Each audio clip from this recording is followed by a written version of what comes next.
என் தோள்கள் திரைத்து விட்டன. என்னால் சரியாக நடக்க முடியவில்லை. சாட்டை எடுத்து குதிரையை சொடுக்க முடியவில்லை. வண்டியை வேகமாக ஓட்ட முடியவில்லை.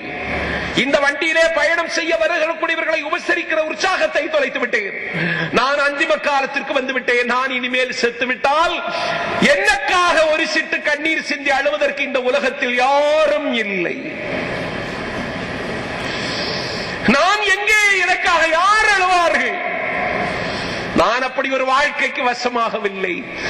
நான் செத்து போனால் என்னை குளிப்பாட்டி என்னை தூக்கி சுமந்து எனக்காக ஒரு சொட்டு கண்ணீர் வடிக்கிற ஜீவன் இந்த உலகத்தில் யார் இருக்கிறார்கள் என்று அந்த ஷெகாவு கதையை எழுதுகிறான். அப்பொழுது அவன் ஒரு முடிவுக்கு வருகிறான். அந்த குதிரை ஓட்டி வண்டிக்காரன் ஒரு அனாதை பையனை அவன் தத்தெடுக்கிறான். அனாதை பையனை அவன் தத்தெடுத்ததற்கு பிறகு அந்த அனாதை பையனை குழந்தையாகவே பாவிக்கிறான். அவனை கொஞ்சுகிறான், அவனை கொண்டாடுகிறான், அவனை தோளில் வைத்து தூக்கி வீதியெல்லாம் நடக்கிறான். குதிரை மீது உட்கார வைத்து விட்டு அவனை அழகு பார்க்கிறான். தன் பிள்ளையாக பாவித்து தகப்பன் மகன் உறவை போல ஒரு புதிய பரிணாமம் பெற்று அவனுடைய மனசுக்குள் இருந்த கவலை அனைத்தும் புதைகுலிக்கு போய் அவன் முகத்திலே ஒரு மலர்ச்சி, அவன் கண்களிலே ஒரு வெளிச்சம், அவனுடைய உடலிலே ஒரு குற்றால குதூகலம். அப்பப்பா, நம்பிக்கையின் வீதிகளிலே நடந்து வருகிறான் குதிரை வண்டிக்காரன். காலம் போட்ட கோலம். ஒரு நோய் வந்து அவன் ஆசையோடு வளர்த்த பிள்ளை, அனாதை பிள்ளை, அந்திம காலத்தில் ஆவி பிரிகிற பொழுது எனக்கு அடக்கம் செய்ய எனக்கு கிடைத்த பிள்ளை, என் சுமைகளை என்னுடைய கடைசி பொழுதிலே பகிர்ந்து கொள்ள கடவுள் தந்த பிள்ளை என்று சொன்ன பிள்ளை நோய் வந்து பாதுகாக்க முடியாமல் அந்த குழந்தை செத்து போயிற்று. குதிரை வண்டிக்காரன் நலிந்து போனான். கண்ணீர் வடிக்கின்ற சக்தியும் இழந்து போனான். ஒரு குதிரை வண்டியை ஒரு நாள் ஓட்டினால் தான் அவனுக்கு ஜீவனம். கடை வீதியில் குதிரை வண்டியை கொண்டு வந்து நிறுத்துவான். ஒருவன் ஏறுவான்.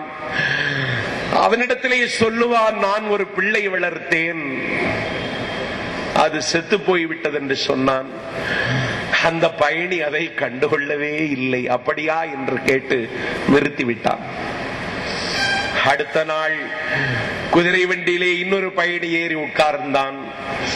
எனக்கு அந்திம காலத்திலே எனக்கு கடமைகள் செய்வதற்கு ஒரு அனாதை பிள்ளையை தத்தெடுத்தேன் சார். அந்த குழந்தை நோய் வந்து செத்து போய் விட்டது என்று கவலையோடு சொன்னான். அது இப்பொழுது நோய் நிறைய வருகிறது என்று அவன் பதில் சொன்னான். அடுத்த நாளும் வண்டியை கொண்டு வந்தான்.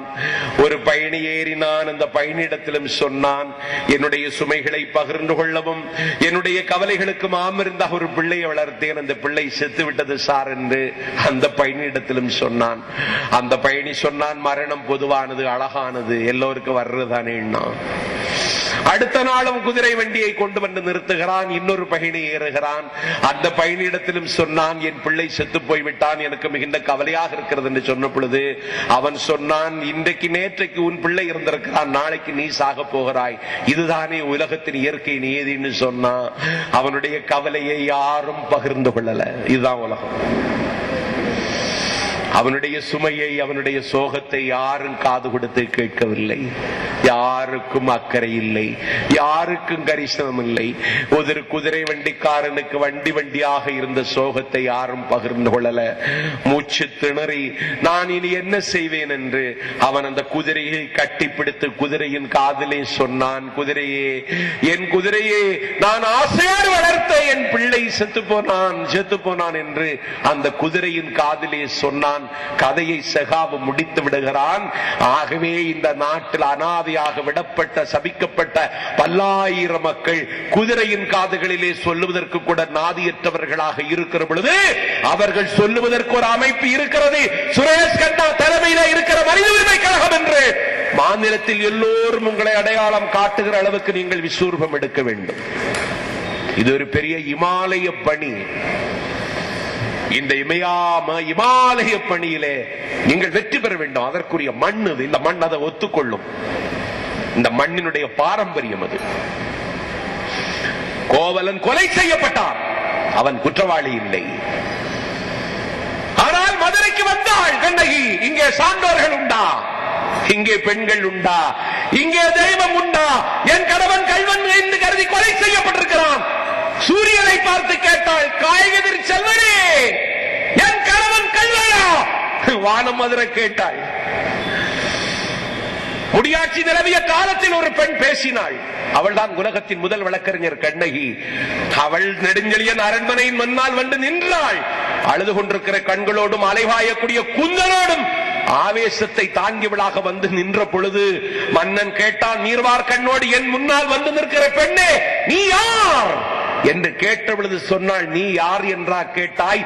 மடியில் வந்து விழுந்த மாடப்பிராவிற்கு உயிர் பிச்சை தருவதற்கு கால்தசி அறிந்து தந்த சிவி சக்கரவர்த்தியும், கண்டு கொலை செய்யப்பட்டது என்ற செய்தி கேட்டு பசு மன்னனிடத்திலே வந்து பிராயச்சித்தம் கேட்ட பொழுது மனுநீதி சோழன் கண்டு எந்த இடத்தில் கொலை செய்யப்பட்டதோ அதே இடத்திலே மன்னன் தன்னுடைய புதல்வரை தேரிலை ஓட்டி மன்னனே கொன்று ஒரு பசுவின் கண்ணீருக்கு பிராயச்சித்தம் வழங்கிய மனுநீதி சோழனும் ஆளக்கூடிய நீதி பரிபாலனம் செய்யக்கூடிய புகாரில் இருந்து வந்திருக்கிறேன்.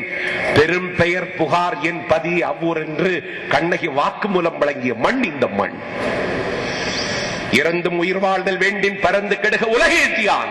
ஒருவன் கொளுத்து போய் கிடக்கிறான், மாடி வீட்டில் இருக்கிறான், மந்தகாச புன்னகையில் மலர்ந்து கிடக்கிறான். கோடி கோடியாக அவனுடைய பாதங்களில் கொண்டு கொட்டுகிறார்கள், தங்கமெல்லாம் வாங்கி குவிக்கிறான். அவனுக்கு ஜீரணமே ஆகவில்லை, தின்று கொளுத்து கிடக்கிறான். ஆனால் ஒரு பொட்டு தங்கத்திற்கு வழியில்லாமல் ஆடுவார் இல்லாத அரங்கமாய், பாடுவார் இல்லாத பாடாலாய், தேடுவார் இல்லாத திரவியமாய், தீண்டுவார் இல்லாத தின்பண்டமாய், யாரும் எடுத்து படிக்காத உயர்ந்த இலக்கியமாய், மொழிபெயர்க்கப்படாத மூத்த கவிதையாய், எப்பா வாசல் படிக்கட்டுகளில் கொலுப்பம்மையை போல குலுங்கி குலுங்கி அழுகிற கோடானு கோடி பேர் இருக்கிறார்களே.